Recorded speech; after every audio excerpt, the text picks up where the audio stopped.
Item ಯಾವುದೇ ಇರಲಿ try ಮಾಡಿ ಆಚಿ ಚಿಕನ್ ಮಸಾಲಾ. ಯುದ್ಧದ ಗೋಳು ಯಾವಾಗ ಕೊನೆ ಆಗುತ್ತೆ ಅನ್ನುವಂತಹ ಪ್ರಶ್ನೆ ಜನರನ್ನು ಕಾಡ್ತಾ ಇದೆ. ಎಲ್ರಿಗೂ ಕೂಡ ಇದೊಂದು ಮುಗಿದ್ಬಿಟ್ರೆ ಸಾಕು ಬೇಗ ಅನ್ನೋ ರೀತಿಯಲ್ಲಿದೆ. ಇದರ ಬೆನ್ನಲ್ಲೇ ಭಾರತಕ್ಕೆ ತುಸು ರಿಲ್ಯಾಕ್ಸಿಂಗ್ ಅನ್ನುವಂತಹ ಸುದ್ದಿ ಮತ್ತೆರಡು ಹಡಗುಗಳು ಭಾರತದ ಕಡೆಗೆ ಬರ್ತಾ ಇದೆ ಅಂತ. ಹಾರ್ಮುಜ್ ಜಲಸಂಧಿ ಮೇಲೆ ಇರಾನ್ ಬಿಗಿ ಹಿಡಿತ ಸಾಧಿಸಿರೋದು ನಿಮಗೆಲ್ಲ ಗೊತ್ತೇ ಇದೆ. ಆದರೂ ಭಾರತದ ಧ್ವಜ ಇರುವ ಹಡಗುಗಳು ಹೋಗ್ಲಿ, ಇಂಡಿಯಾ ಈಸ್ ಅವರ್ ಫ್ರೆಂಡ್ ಅಂತ ಇರಾನ್ ಹೇಳ್ಕೊಳ್ತಾ ಇದೆ. ಮುಂದಿನ ದಿನಗಳಲ್ಲಿ 2 ತ್ರಿವರ್ಣ ಧ್ವಜ ಹೊತ್ತ ಹಡಗುಗಳು ಭಾರತಕ್ಕೆ ಬರೋ ಸಾಧ್ಯತೆ ಇದೆ. ಭಾರತಕ್ಕೆ LPG ಟ್ಯಾಂಕರ್ಗಳ ವಿಪರೀತ ಕೊರತೆ ಇರೋದು ನಿಮಗೆ ಗೊತ್ತೇ ಇದೆ. ಈಗ ಇಲ್ಲಿಂದ ಓಕೆ ಬಿಡ್ತೀವಿ ನಾವು ಹಡಗುಗಳನ್ನು ಭಾರತದ್ದು ಅಂತ ಇರಾನ್ ಒಪ್ಪಿಗೆ ಕೊಟ್ಟಿದೆ. ಜಪಾನ್ಗೂ ಕೂಡ ಅಷ್ಟೇ ಇದೇ ರೀತಿ ಸಿಹಿ ಸುದ್ದಿ ಇದೆ. ಬಿಕಾಸ್ ನಾವು ಯಾವುದೇ ಅಗ್ರೆಷನ್ಗೆ ಕಾರಣ ಆಗ್ತಾ ಇಲ್ಲ, ಯಾರನ್ನೂ ಪ್ರವೋಕ್ ಮಾಡ್ತಾ ಇಲ್ಲ, ಯಾರೋ ಯುದ್ಧ ಮಾಡ್ತಿರೋರಿಗೆ ಸಪೋರ್ಟ್ ಮಾಡ್ತಿಲ್ಲ. ಈ ಎಲ್ಲ ಕಾರಣಗಳು ಡಿಪ್ಲೊಮಸಿ ಲೆವೆಲ್ನಲ್ಲಿ ಆಗ್ತಾ ಇರುವಂತಹ ಟಾಕ್ ಯಶಸ್ವಿ ಆಗಿದೆ.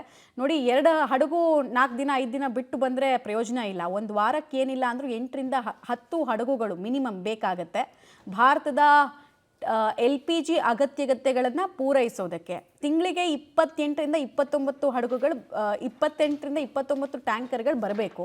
ಅಷ್ಟು ಬಂದರೆ ಮಾತ್ರ ಸಾಧ್ಯ ಆಗುತ್ತೆ. ಒಂದು ದಿನಕ್ಕೆ ಭಾರತಕ್ಕೆ ಬೇಕಾಗಿರುವಂತಹ ಗ್ಯಾಸ್ನ ಪ್ರಮಾಣ ಎಷ್ಟು ಕೇಳಿದ್ರೆ 96,000 ಮೆಟ್ರಿಕ್ ಟನ್ನಷ್ಟು. ಸೊ ಒಂದೊಂದು ಹಡಗಿನಿಂದ 46 ರಿಂದ 45,000 ಮೆಟ್ರಿಕ್ ಟನ್ ಬಂದರೂ ಕೂಡ 2 ಹಡಗು ಬರಬೇಕಾಗತ್ತೆ. ಅಟ್ಲೀಸ್ಟ್ 28 ರಿಂದ 29 ಹಡಗು ಬೇಕಾಗುತ್ತೆ. ನಮ್ಮಲ್ಲಿ ಯಾವುದೇ ಆಪರೇಷನ್ ಕೊರತೆ ಆಗದೇ ಇರೋ ರೀತಿ ನೋಡ್ಕೊಳ್ಬೇಕು ಅಂದರೆ. ಈಗ 2 ಹಡಗು ಬರ್ತಾ ಇದೆಯಂತೆ. ಆಮೇಲೆ ಇದು ಕೂಡ ಈ ಹಡಗುಗಳಿಗೆ ಎಸ್ಕಾಟ್ ಕೊಡ್ತಾ ಇರೋದು ನಮ್ಮ ಭಾರತದ ನೌಕಾಪಡೆ. ಇನ್ಫ್ಯಾಕ್ಟ್ ಅದಕ್ಕೊಂದು ಹೆಸರು ಕೂಡ ಇಟ್ಟಿದ್ದಾರೆ, ಆಪರೇಷನ್ ಸಂಕಲ್ಪ ಅಂತ. ಡೀಟೇಲ್ಸ್ ಕೊಡ್ತಾರೆ ಪ್ರಕಾಶ್. ಇನ್ನೊಂದು 3 ರಿಂದ 6 ದಿನದ ಒಳಗೆ ಎಕ್ಸ್ಪೆಕ್ಟ್ ಮಾಡ್ಬೋದಾ ಈ ಹಡಗುಗಳು ಬರೋದಕ್ಕೆ?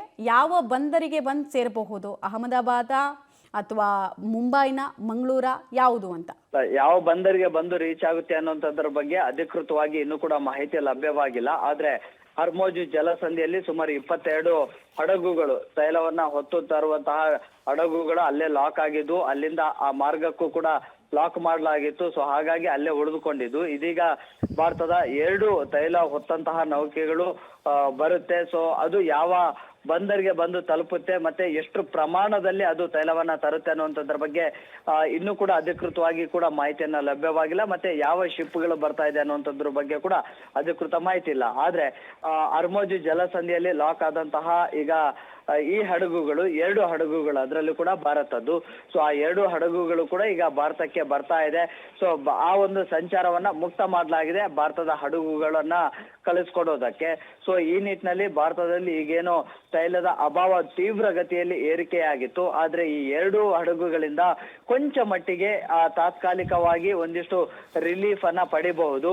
ಸೊ ಇನ್ನು ಕೂಡ ಅಲ್ಲಿ ಕೋಟ್ಯಾಂತರ ರೂಪಾಯಿ ಮೌಲ್ಯದ ಸರಕುಗಳನ್ನ ಹೊತ್ತು ತರುವಂತಹ ನೌಕೆಗಳು ಅಲ್ಲೇ ಲಾಕ್ ಇರುವಂತ ಕಾರಣಕ್ಕಾಗಿ ಅವುಗಳನ್ನ ಕೂಡ ಈಗ ಮತ್ತೆ ಆ ಸಂಚಾರವನ್ನ ಮುಕ್ತ ಮಾಡ್ಲಿಕ್ಕೆ ಇನ್ನಿಲ್ಲದ ಕಸರತ್ತು ಭಾರತದಿಂದ ಕೂಡ ಆಗ್ತಾ ಇದೆ. ಆದ್ರೆ ಅಧಿಕೃತವಾಗಿ ಅದಕ್ಕೆ ಅನುಮತಿ ಇನ್ನೂ ಕೂಡ ಸಿಕ್ಕಿಲ್ಲ ಮಮತಾ.